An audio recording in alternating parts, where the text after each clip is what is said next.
चलो, तो जो 20 पे पेपर हुआ था ray optics and way optics, उसका वीडियो हम लोग रिकॉर्ड करेंगे अभी, उसके डाउट्स।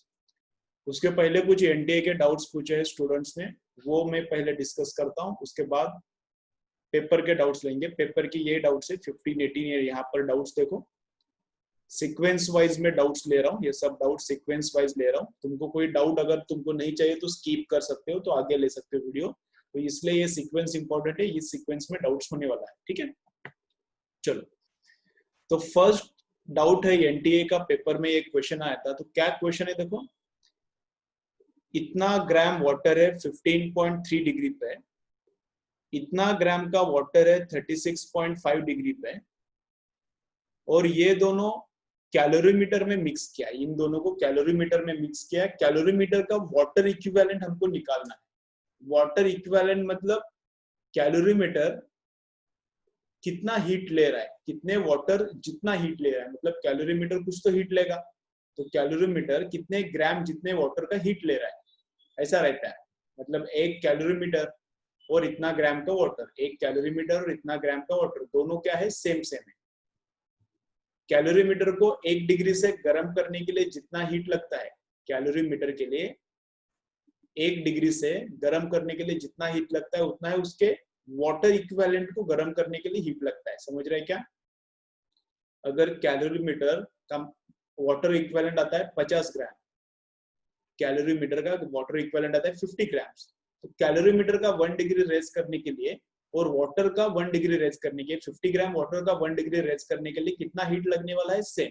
तो इन दोनों को बोलते हैं, इस वाटर की अमाउंट को बोलते हैं, इस वाटर के अमाउंट को क्या बोलते हैं, वाटर इक्विवेलेंट ऑफ कैलोरीमीटर, ठीक है। ओके, तो ये वाटर इतना डिग्री पे है, ये वाला वाटर इतना डिग्री पे है, दोनों को मिक्स करने के बाद टेम्परेचर इतना हो रहा है, ठीक है। ओके, अब कैलोरीमीटर का मास कितना है वो कुछ पता नहीं है, लेकिन कैलोरीमीटर का टेम्परेचर कितना है, पहले वाला वाटर है, पहला जो वाटर है वो कैलोरीमीटर में है, ऐसा बोला है। इसका मतलब कैलोरीमीटर का भी टेम्परेचर इतना ही रहना चाहिए, 15.3। तो 70.2 ग्राम का वाटर था 15.3 पे, इसके साथ ये वाटर के साथ मिक्स करने के बाद टेम्परेचर कितने पे गया, 28.7 पे। इधर से टेम्परेचर इधर गया, तो ये वाला वाटर क्या हीट एक्सेप्ट करेगा, तो जो हीट एक्सेप्ट करेगा उसको मैं प्लस पकड़ता हूँ, तो इसने हीट एक्सेप्ट किया तो इसको मैंने प्लस लिखा है। m1c डेल्टा थीटा, इसका मास इंटू इसका c, जो भी c है उसका, वो वाटर का 1 ही रहता है, ग्राम में चल रहा है सब, और इंटू डेल्टा थीटा इसका। ये वाला जो वाटर है 143.7 ग्राम वाला वाटर, ये क्या है, ठंडा हो जाएगा, 36.5 से 28.7 पर आता है, मतलब ये कूल हो रहा है। तो इसने हीट लॉस किया, तो हम लोग गेन को प्लस लिख रहे हैं, ये लेता है हीट तो प्लस, ये देता है तो इसलिए इसको मैंने क्या लिखा है, माइनस हीट लिखा है। तो इसका मास इंटू इसका सी, ये वाटर ही है तो सी दोनों का सेम रहने वाला है 1, और डेल्टा थीटा इसका। और कैलोरीमीटर का मास इक्विवेलेंट निकालना है। कैलोरीमीटर मतलब कितना वाटर जितना एक्ट करेगा, कैलोरीमीटर मतलब कितने वाटर जितना एक्ट करेगा, तो वो वाटर का मास है यहाँ पर, ठीक है। Calorimeter is equivalent to mc water of mc amount of water. तो कैलोरीमीटर का मतलब उस वाटर का जो इक्विवेलेंट वाटर है उसका टेम्परेचर कितना है, इसके जितना ही है, इसके जितना ही है, ठीक है। तो कैलोरीमीटर का इतना टेम्परेचर है, ये कैलोरीमीटर भी ठंडा है, गर्म होने वाला है, तो ये भी हीट लेगा, ये भी हीट लेगा और ये हीट देगा। तो इन्होंने कितना हीट लिया इज इक्वल टू इसने कितना दिया, तो देने वाले को हम लोग माइनस लिखा है, लेने वाले को हम लोगों ने प्लस लिखा है। तो टोटल हीट कितना चाहिए, टोटल हीट का समेशन कितना चाहिए, 0। इसने दिया इज इक्वल टू इसने लिया, ठीक है। ओके, तो इन तीनों का एडिशन मैंने यहाँ पर किया, इसका हीट इधर लिया, इसका मास वाटर का c इंटू डेल्टा थीटा, मतलब 28.7 माइनस 15.3। इसने हीट दिया इसलिए माइनस लिया यहाँ पर, इसका मास इंटू इसका वाटर ही है c इंटू इसका डेल्टा थीटा 36.5 माइनस 28.7 प्लस इसका कैलोरीमीटर, मतलब उसको क्या पकड़ा है हमने, mc grams of water. Calorimeter कितना वाटर जितना काम करता है, mc ग्राम्स ऑफ वाटर, तो mc इंटू वाटर का ही specific heat into delta theta, this temperature minus this, तो इसको सॉल्व करने के बाद हमको वाटर इक्विवेलेंट ऑफ कैलोरीमीटर मिलता है। ठीक है, चलो इसके बाद नेक्स्ट क्वेश्चन देखेंगे।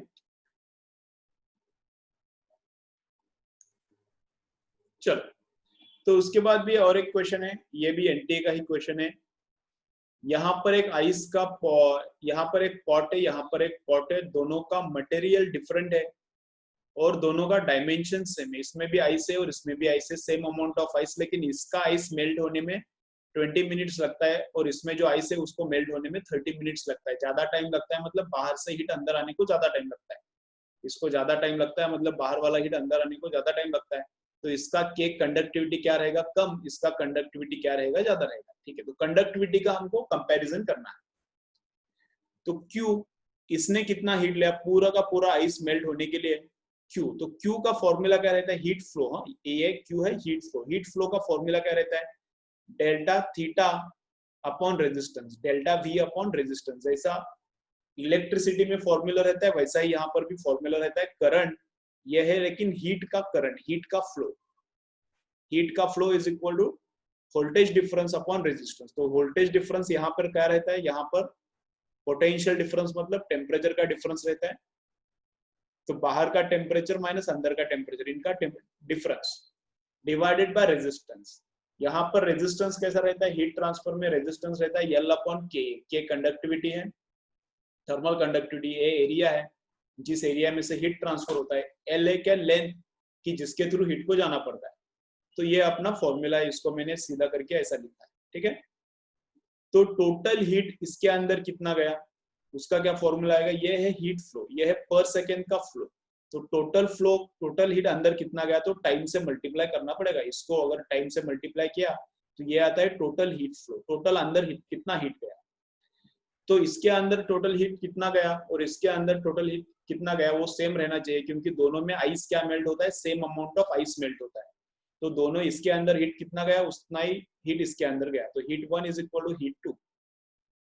तो दोनों में देखो अभी अभी क्या है, एरिया दोनों का सेम है, दोनों पॉट का डायमेंशन सेम है बोला है, टेम्परेचर डिफरेंस सेम है, अंदर आइस से बाहर एटमोस्फेयर दोनों का सेम है, टाइम दोनों का अलग अलग है, एक को 20 मिनट लगता है, एक को 30 मिनट लगता है, और लेंथ डायमेंशन सेम है तो एल भी सेम होगा। तो के और टी अलग है, बाकी सब सेम है।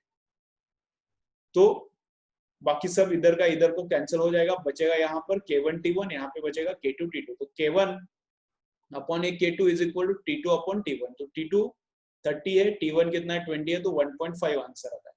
तो K1 अपॉन K2 1.5 आता है। वो एनटीए का बुक्स, एनटीए का आंसर क्या दिया है उसमें उल्टा दिया है, गलत आंसर है, जो एनटीए में दिया है वो गलत आंसर है। वहां पे K2 अपॉन K1 1.5 दिया है, वहां पर K2 अपॉन K1 1.5 दिया है, लेकिन वैसा नहीं आता। K2 अपॉन K1 कितना आता है, 1 अपॉन 1.5 आता है, ये 1.5 आता है, ऐसा आंसर दिया है एनटीए के क्वेश्चन पेपर में, लेकिन ऐसा नहीं, उल्टा आता है। ठीक है, उसके बाद स्टार्ट करेंगे, क्या है ये, एक मिनट, कौन सा क्वेश्चन एक बार मैं देखता हूँ फिर स्टार्ट करेंगे।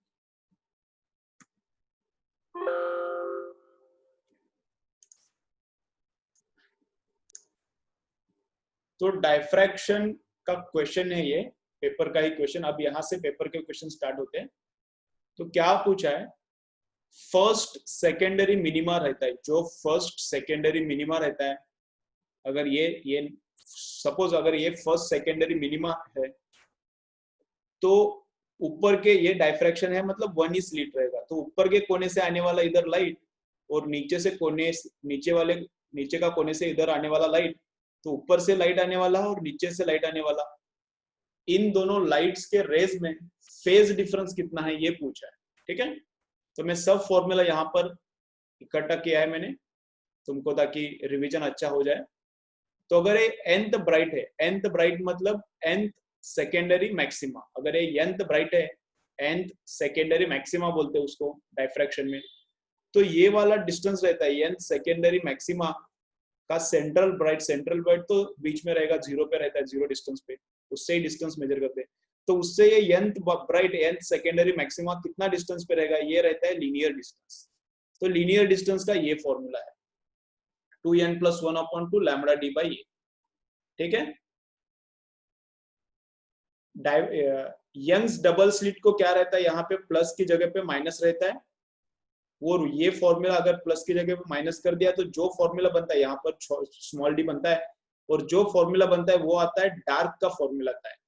तो उधर का डार्क का, यंग्स डबल स्लिट का इंटरफेरेंस का डार्क का फॉर्मूला इधर के ब्राइट जैसा दिखता है, और इधर का ब्राइट, उधर ब्राइट का डार्क का और डार्क का ब्राइट जैसा उल्टा दिखता है फॉर्मूला। यहाँ पर माइनस किया तो यंग्स डबल स्लिट का डार्क वाला फॉर्मूला बन जाएगा, और यहाँ पे स्मॉल डी करना पड़ता है।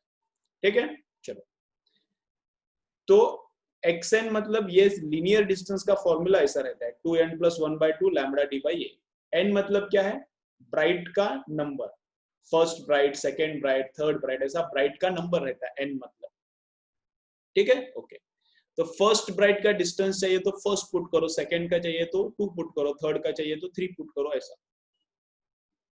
अगर एंगुलर डिस्टेंस चाहिए, एंगुलर डिस्टेंस मतलब सेंट्रल ब्राइट और ये पहला वाला डार्क, पहला वाला या फिर यंथ डार्क के लिए हम लोग कर रहे हैं एंगुलर डिस्टेंस, मतलब ये सेंट्रल ब्राइट और यंथ ब्राइट, इनके बीच में एंगल कितना है, ये रहता है एंगुलर डिस्टेंस। तो एंगुलर डिस्टेंस का भी यही फॉर्मूला रहता है, बस कैपिटल डी को उड़ाने का, इधर से कैपिटल डी को निकाल दिया तो एंगुलर डिस्टेंस होता है।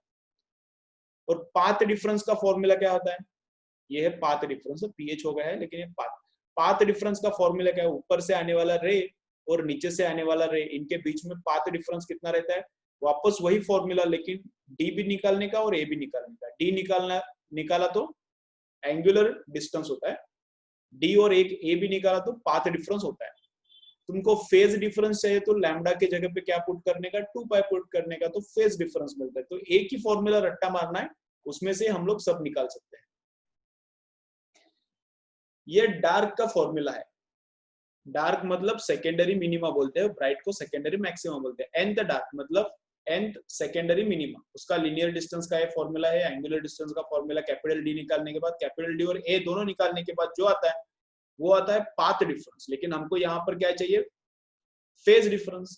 तो फर्स्ट के लिए पाथ डिफरेंस कितना आएगा, n1 पुट करो तो लैम्डा आएगा पाथ डिफरेंस। मतलब क्या, यहाँ पर अगर फर्स्ट डार्क है, यहाँ पे ब्राइट लिखा है मैंने, लेकिन अगर यहाँ पर फर्स्ट डार्क है तो ऊपर से आने वाला रे और नीचे से आने वाला रे, इनके बीच में पाथ डिफरेंस कितने का है, लैम्डा का। पाथ डिफरेंस का फॉर्मूला ये है, यहाँ पर 1 पुट करो तो फर्स्ट डार्क के लिए आ जाएगा। लेकिन हमको पाथ डिफरेंस नहीं चाहिए, फेज डिफरेंस चाहिए। तो लैम्डा मतलब कितना रहता है, 2 पाई। तो फेज डिफरेंस कितना आता है, 2 पाई। तो आंसर यहाँ पर करेक्शन है, ऑप्शन डी आता है। ठीक है, ओके।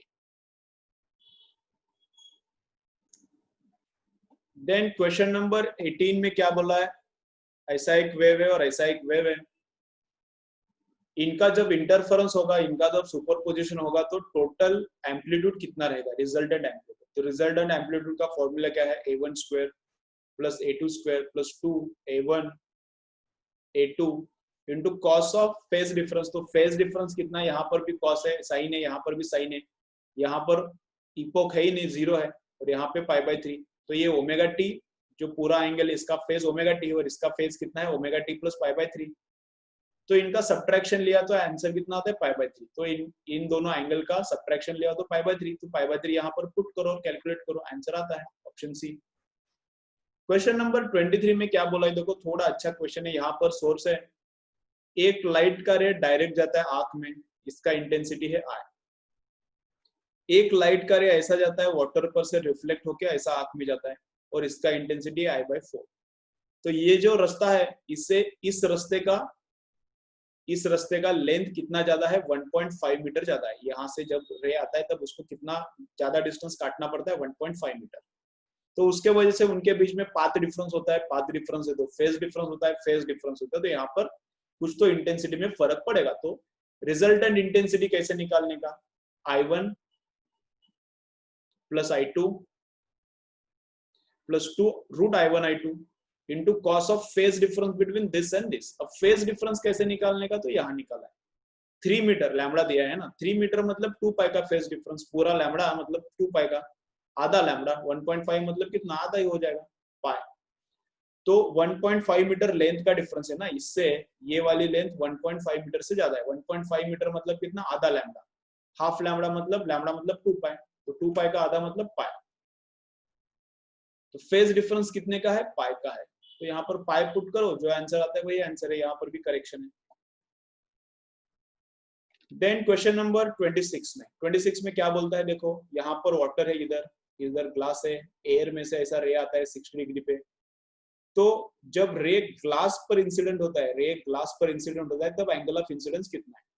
तो ग्लास पर जिस एंगल से रे इंसिडेंट होने वाला है, यहाँ का एंगल ये वाला, और वाटर के अंदर जो एंगल ऑफ रिफ्रैक्शन रहेगा, ये इधर 60 डिग्री पे एंटर मारेगा तो अंदर का एंगल कितना रहेगा, कुछ तो थीटा रहेगा। तो यहाँ का एंगल थीटा और यहाँ का angle theta, angle of incidence for glass दोनों सेम ही रहते, तो यहाँ का एंगल निकालने का वही अपना आंसर है। तो फॉर्मूला कैसा लिखने का, देखो mu of water with respect to air, इधर इस सिचुएशन के लिए मैंने फॉर्मूला लिखा है mu of water with respect to air. तो एयर में जो एंगल है ऊपर लिखने का और वाटर में जो एंगल है नीचे लिखने का। ऐसा ही फॉर्मूला रट्टा मारो, sine i upon sine r रट्टा मत मारो, वो यूज करना नहीं आता, ऐसा ही रट्टा मारो। तो जो पहला मटेरियल है ऊपर उसका एंगल, जो दूसरा मटेरियल है उसमें जो एंगल है वो नीचे।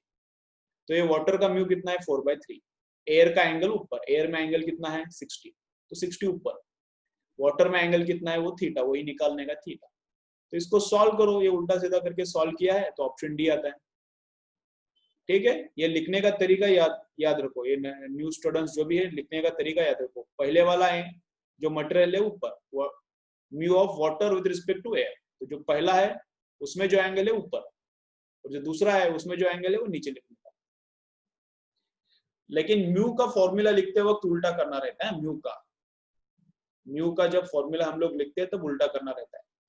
अगर लैम्बडा का फॉर्मूला लिखना है तो क्या लिखेंगे, लैम्बडा ऑफ ऊपर रहेगा एयर अपॉन लैम्बडा ऑफ नीचे रहेगा वाटर, पहला वाला ऊपर हमेशा। साइन का रेशियो लेते वक्त भी साइन ऑफ पहला वाला ऊपर, पहले में जो एंगल है एयर में एंगल है तो ऊपर, जो वाटर में एंगल है नीचे। लैम्बडा का रेशियो लेना है तो lambda in air upon lambda in water, पहला वाला ऊपर दूसरा वाला नीचे। वेलोसिटी का भी रेशियो लेना है, velocity of light in different media, तो वेलोसिटी इन एयर पहला वाला ऊपर, वेलोसिटी इन एयर अपॉन दूसरा वाला नीचे, वेलोसिटी इन वाटर। एक ही फॉर्मूला इसमें 4-5 रहते हैं ना, म्यू के 4-5 रहते हैं ना, साइन में रहता है, लैम्बडा में रहता है, वेलोसिटी में रहता है और म्यू में रहता है। तो सब पहला वाला हमेशा ऊपर रहता है, दूसरा वाला हमेशा नीचे, एक में ही वो उल्टा है। किसमें उल्टा है, इसमें। Mu of core with respect to cladding, तो क्लैडिंग ऊपर नहीं आता, क्लैडिंग आता है नीचे, म्यू ऑफ क्लैडिंग नीचे और म्यू ऑफ कोर ऊपर, ऐसा। तो ये दिया है हमको 1.25।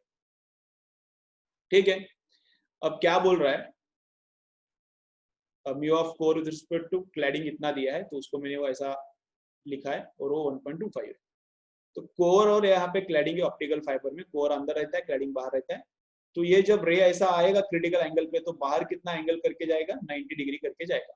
तो अगेन जो ऊपर फॉर्मूला लिखा था स्नेल्स लॉ वापस मैंने लिखा है, mu of core with respect to cladding, cladding में जो एंगल है ऊपर जाएगा, क्लैडिंग पहले वाले में जो एंगल है ऊपर जाएगा।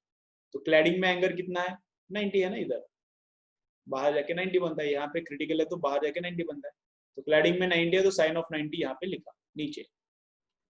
इसमें एंगल कितना है, वो क्रिटिकल है, वही तो निकालना है, तो साइन ऑफ 91 आता है। और यहाँ पर mu of C with respect to cladding दिया है ना 1.25, तो यहाँ पर लिखा। इसको सॉल्व करने का आंसर आता है, लॉग टेबल यूज करना पड़ेगा, इसको डायरेक्ट आंसर नहीं आएगा। ठीक है, ओके चलो नेक्स्ट क्वेश्चन नंबर 29। रे यहाँ से आता है और ऐसा ऊपर जाता है, यहाँ पर TIR होता है, टोटल इंटरनल रिफ्लेक्शन, और एंगल ऑफ इंसिडेंस 45 है। तो टोटल इंटरनल रिफ्लेक्शन हो रहा है, मतलब क्रिटिकल से 45 बड़ा होना चाहिए। जब एंगल क्रिटिकल से बड़ा होता है, when angle of incidence is greater than critical TIR होता है, तभी एंगल ऑफ इंसिडेंस क्रिटिकल से बड़ा होगा। दोनों तरफ में साइन लेता हूँ, दोनों तरफ साइन लेने के बाद इनइक्वालिटी वैसा का वैसा ही रहता है। कॉस लिया तो लेकिन इनइक्वालिटी चेंज होता है, ये इधर ऐसा इधर बड़ा है तो ऐसा ये बड़ा होता है, इधर राइट वाला बड़ा है तो दोनों तरफ अगर कॉस लिया तो लेफ्ट वाला बड़ा होता है। लेकिन साइन में और टैन में इनइक्वालिटी का साइन जैसा है वैसा ही रहता है, दोनों तरफ साइन लिया वैसा ही रहता है, ये वाला साइन, दोनों तरफ टैन लिया तो ये वाला वैसा ही रहता है, याद रखो। ठीक है, तो दोनों तरफ मैंने साइन लिया, इसमें कुछ फर्क नहीं पड़ता, ये वाला ही बड़ा रहता है। साइन 45 इधर लिखा, साइन ऑफ सी मतलब 1/μ रहता है। इसका रेसिप्रोकल लिया म्यू, इसका रेसिप्रोकल लिया √2। रेसिप्रोकल लेने के बाद ये साइन क्या होता है, उल्टा होता है, याद रखने का। साइन लेने के बाद दोनों तरफ साइन साइन लिया तो ये वैसा का वैसा रहता है, दोनों तरफ टैन टैन लिया तो भी वैसा का वैसा रहता है, दोनों तरफ कॉस कॉस लिया तो लेकिन उल्टा होता है, जैसे कि यहाँ पे हुआ है। रेसिप्रोकल लिया, इसका रेसिप्रोकल, इसका रेसिप्रोकल, फिर भी उल्टा ही होता है। तो ये वाला ऑप्शन अपना आंसर है, याद रखो जो मैंने बताया। क्वेश्चन नंबर 31 में क्या हुआ है देखो, यहाँ से एक रे आ रहा है, एंगल ऑफ इंसिडेंस आ है, एंगल ऑफ रिफ्रैक्शन R1 है, और ये रे सीधा जाता है ऐसा विदाउट डेविएशन जाता है इस वाले सरफेस से, ऐसा क्वेश्चन में दिया है। मतलब R2 0 है, यहाँ का एंगल ऑफ रिफ्रैक्शन और एंगल ऑफ इमर्जेंस भी 0 है। 90 नहीं रहता, तुमको 90 लगता है कभी कभी, 90 नहीं रहता, 90 डिग्री से जाता है, मतलब नॉर्मल के साथ कितना एंगल रहता है, 0 रहता है। तो R1 प्लस R2 A रहता है, तो R2 है ही नहीं, मतलब R1 A है। तो mu of glass with respect to air, इस यहाँ पे मैंने लिखा है mu of glass with respect to air, तो एयर में जो एंगल है ऊपर लिखो, एयर में क्या है, आ है, तो साइन ऑफ आ। जो ग्लास में एंगल है नीचे, पहले वाला ऊपर, दूसरे वाला नीचे, तो ग्लास में कितना एंगल है, R1, तो साइन ऑफ R नीचे आता है। R1 लेकिन कितना है, A है, तो साइन ऑफ A आया यहाँ पर।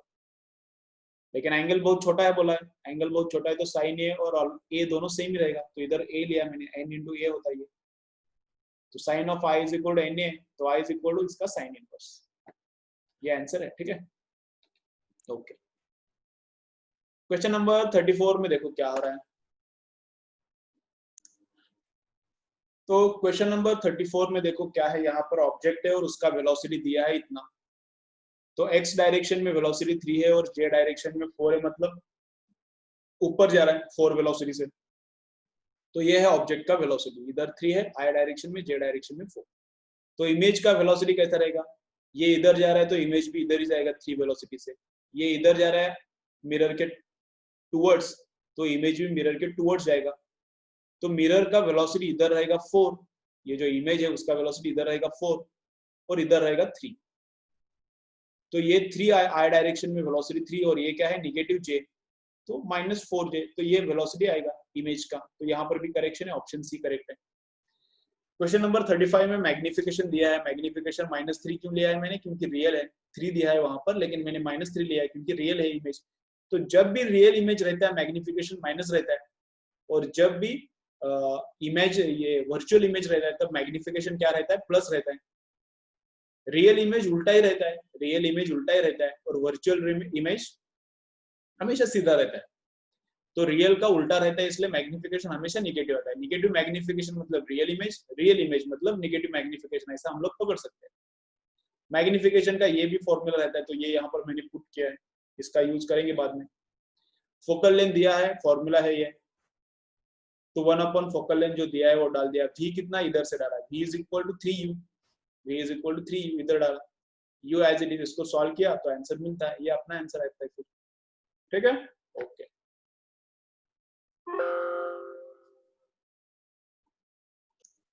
चलो देन क्वेश्चन नंबर 36 भी किया है मैंने। 36 देखो क्या है, उसमें फोकल लेंथ दिया है मिरर का, अच्छा है क्वेश्चन नंबर 36, फोकल लेंथ दिया है मिरर का, और यहाँ पे यल शेप है, ऑब्जेक्ट का शेप है एल है, ऐसा सीधा भी है, उसका हाइट दिया है लेकिन वो कुछ काम का नहीं है, और ऑब्जेक्ट ऐसा भी है, एक्सिस के ऊपर लेटा है, ऐसा ऑब्जेक्ट है, सीधा भी है और ऐसा लेटा भी है, एल शेप का है। तो ये जो शेप है ये वाला एक्सिस पर, उसका लेंथ है 2 सेंटीमीटर, उसका ही मैग्निफिकेशन निकालना है हमको, क्या निकालना है, उसका ही मैग्निफिकेशन निकालना है। तो ये ए पॉइंट कहाँ पर है, 2f पर है, ये f पॉइंट यहाँ पर है, उसके बाद a to b ऑब्जेक्ट है और उसके a पॉइंट 2f पर है। तो ये इधर अगर जो भी ऑब्जेक्ट है उसका इमेज उधर ही होता है और उसका हाइट भी उतना ही रहता है। तो ये जो सीधा वाला पार्ट है उसका तो मैग्निफिकेशन कुछ होगा नहीं, उसका पूछा भी नहीं, लेकिन ऐसे बता रहा हूँ मैं, जो सीधा पार्ट है इसका मैग्निफिकेशन कुछ है ही नहीं, 1 रहेगा मैग्निफिकेशन, जैसा है वैसा ही ऑब्जेक्ट, ऑब्जेक्ट जितना लंबा है उतना ही लंबा इमेज हो जाएगा, लेकिन ऐसा उल्टा नीचे हो जाएगा यहाँ पर। अब ये जो ऐसा है 2 सेंटीमीटर का, इसका इमेज कहाँ पर बनेगा और इसका लेंथ कितना रहेगा, वो अभी वो उसका कैसा निकालने का, तो ऐसा उसके एंड पॉइंट्स का इमेज कहाँ पर बनेगा वो निकालने का। तो ए का इमेज तो ए पर ही बनेगा क्योंकि वो 2f पर है ना, तो ए का इमेज तो ए पर ही बनेगा, और बी का इमेज किधर बनेगा वो देखते हैं। बी कितना डिस्टेंस पे है, ये 20 है और ये 2 है, मतलब बी का डिस्टेंस मिरर से बी का डिस्टेंस कितना है 18 है, 20 में से ये 2 गया, तो बी का इमेज कहाँ पर बनेगा वो मैं निकाल रहा हूँ नीचे। तो फॉर्मूला ही है, फोकल लेंथ है वहां पर जो है वहां पर डाला, इमेज कहाँ पर बनेगा वो निकालना है, और u कितना है -18 है, ये ना बी का u, बी का ऑब्जेक्ट डिस्टेंस, बी को हमने ऑब्जेक्ट पकड़ा है, ठीक है। तो बी का मिरर से डिस्टेंस कितना है, -18। इसको सॉल्व करने के बाद क्या आता है, -22.5। तो इसको सॉल्व तो करो तुम लोग और कैलकुलेशन करो, तो -22.5 आता है। इसका मतलब क्या, ये ए पॉइंट है 20 पे, ये बी पॉइंट है 18 पे, 2 सेंटीमीटर इधर, मतलब 20 में से 2 गया, ये 18 पे है। और बी का इमेज किधर बोला है, 22 पे, माइनस मतलब लेफ्ट की तरफ। तो लेफ्ट की तरफ 22 पे मतलब 20 के भी इधर जाएगा 2.5 सेंटीमीटर। 20 के भी ये 20 है ना, तो इसको इसके भी लेफ्ट में जाएगा 2.5 सेंटीमीटर। तो बी का इमेज इधर बनेगा और ए का इमेज यहाँ पर ही बनेगा, क्योंकि ए 2f पर है तो उधर का उधर ही बनता है, और बी का इमेज बी इधर है लेकिन उसका इमेज उधर बनेगा। तो ये जो ऑब्जेक्ट है, ये जो ऑब्जेक्ट है ऐसा, इसका इमेज ऐसा इधर बनेगा, यहाँ ए रहेगा और बी का इमेज इधर तक बनेगा। तो इमेज का लेंथ कितना है वो दिया है 2 सेंटीमीटर, ऑब्जेक्ट का लेंथ कितना है 2 सेंटीमीटर दिया है। तो इमेज यहाँ से यहाँ पर, बी इधर बनेगा 2.5 सेंटीमीटर पे, तो ए से बी तक इमेज बनेगा, ए इधर ही बनेगा और बी इधर बनेगा। तो ए से बी में डिस्टेंस कितना है, 2.5 सेंटीमीटर है। तो इमेज का लेंथ रहेगा 2.5 और ऑब्जेक्ट रहेगा 2। तो magnification image upon object, image कितना डिस्टेंस का है और ऑब्जेक्ट कितना डिस्टेंस का है, दोनों का लेंथ डिवाइड किया तो मैग्निफिकेशन मिलता है। देन क्वेश्चन नंबर 35 में लेंस है, फोकल लेंथ दोनों दिया है और टोटल पावर निकालना है, दोनों लेंस का मिलके पावर निकालना है। तो पावर मतलब 1 अपॉन फोकल लेंथ, तो 1 अपॉन फोकल लेंथ मतलब 1 अपॉन रिजल्टेंट फोकल लेंथ, मतलब 1 upon f1 plus 1 upon f2, और 1 अपॉन रिजल्टेंट फोकल लेंथ मतलब ही पावर रहता है। तो दोनों का फोकल लेंथ डाल के कैलकुलेट करो, ऑप्शन सी आता है। आईपीस का फोकल लेंथ दिया है और टेलीस्कोप का लेंथ निकालना है। लेंथ मतलब ही रहता है ऑब्जेक्टिव और आईपीस के बीच में डिस्टेंस, तो वही पूछा है, ऑब्जेक्टिव और आईपीस के बीच में डिस्टेंस मतलब लेंथ ही निकालना है। आईपीस का फोकल लेंथ दिया है, मैग्निफिकेशन दिया है 10, तो मैग्निफिकेशन का फॉर्मूला रहता है एफ अपॉन एफ। यहाँ पे माइनस आता है क्योंकि टेलीस्कोप से जब हम लोग देखते हैं तो उल्टा दिखता है, तो यहाँ पर माइनस आता है, लेकिन मैंने बस यहाँ पे नंबर्स का लिए कैलकुलेशन किया। तो मैग्निफिकेशन 10 दिया है एफई, तो एफओ कितना आता है, एफओ कितना आता है 10 इंटू ये एफई 6, तो 60 आता है। और लेंथ का फॉर्मूला रहता है एफओ प्लस एफई, तो वो आंसर कितना आता है 66। ठीक है, ओके। सब क्वेश्चंस तुम लोग सॉल्व करो, फाइनल आंसर आने तक सॉल्व करो, तभी तुम्हारा फिजिक्स में इंप्रूवमेंट होगा। ठीक है, बस वीडियो देख के मत छोड़ो, वीडियो पूरा देखो, हर एक क्वेश्चन अच्छे से देखो, उसके बाद सॉल्व करके मुझे जितना भी क्वेश्चंस तुम लोगों ने देखा उतना सॉल्व करो, फिर पक्का दिमाग में बैठ जाएगा, एग्जाम होने तक भूलोगे नहीं। ठीक है, जितना सॉल्व करोगे उतना फिजिक्स अच्छा होगा। चलो बाय।